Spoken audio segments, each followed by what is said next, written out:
Hi. இந்த Yamaha MT R15 இதோட water பம்புன்னு சொல்றாங்க இல்லைங்க. அதாவது கூலண்ட் ஊத்துறீங்க.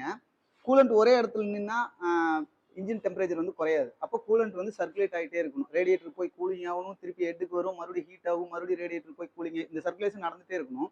இதுக்கு மெயினான காரணமே இதுதான். இதுக்கு பேர் தான் வாட்டர் பம்புன்னு சொல்லுவாங்க. உங்களுக்கு பக்கத்தில் தெரியும்னு நினைக்கிறேன். இதை ஓப்பன் பண்ணா உள்ள ஒரு ஃபேன் இருக்கும். இந்த ஃபேன் தான் இந்த பக்கம் இருக்கிற ஆயில அந்த பக்கம் தள்ளி விடுறது. சிலிண்டருக்குள்ள போய் வெளியில வரத ரொட்டேஷன் பண்ணிட்டே இருக்கிறதுக்கு காரணம் இந்த ஃபேன் தான்.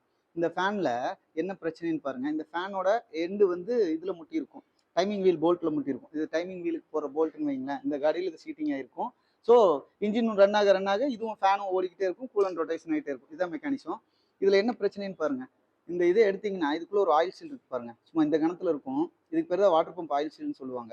இந்த ஆயில் சீல் வந்து இப்போ ஒரு இன்ஜின் ஒர்க் பண்றாங்கன்னா மாத்திடுவாங்க. அப்படி இன்ஜின் ஒர்க் பண்ணாம நார்மலா இன்ஜின் ஆயிலுக்குள்ளேயே ஆயில் கலக்குது, அந்த மாதிரி பிரச்சனை இருக்குன்னு. ஏன்னா இந்த ஷாஃப்ட் வழியா இந்த இதுக்குள்ள கூலண்ட் போயிருச்சுனாவே ஆட்டோமேட்டிக்கா இது இன்ஜின் ஆயில் கூட மிக்ஸ் ஆயிரும். இந்த வழியா போய் அப்படி மிக்ஸ் ஆகுதுன்னாவே நம்ம மெயின் பிரச்சனை அது வாட்டர் பம்ப் ஆயில் சீல் தான். இன்ஜின் ஆயில் கூட கூலண்ட் எப்போ மிக்ஸ் ஆனாலும் அதோட மெயின் பிரச்சனை இந்த ஆயில் சீல் தான். இங்க தெரியுது பாருங்களா, கருப்பு கலர்ல கொஞ்சம் எக்ஸ்பென்சிவா தான் இருக்கும். ஆனா இது அவ்வளவு சீக்கிரம் போகாது.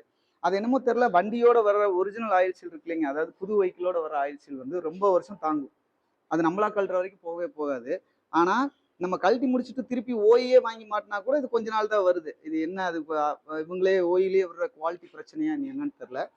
ஒரு சில வண்டிக்கு நின்றுக்குது, ஒரு சில வண்டிக்கு திருப்பி திருப்பி இந்த மிக்சிங் ஆகிறது இருந்துகிட்டே இருக்கும். ஸோ நீங்க இன்ஜின் ஆயில் கூட மிக்ஸ் ஆகுதுனாவே முதல்ல இந்த ஃபேனை கழட்டிட்டு இந்த வாட்டர் பம்ப் ஆயிடுச்சுல மாத்துங்க, இது சரியாயிரும் உங்களுக்கு.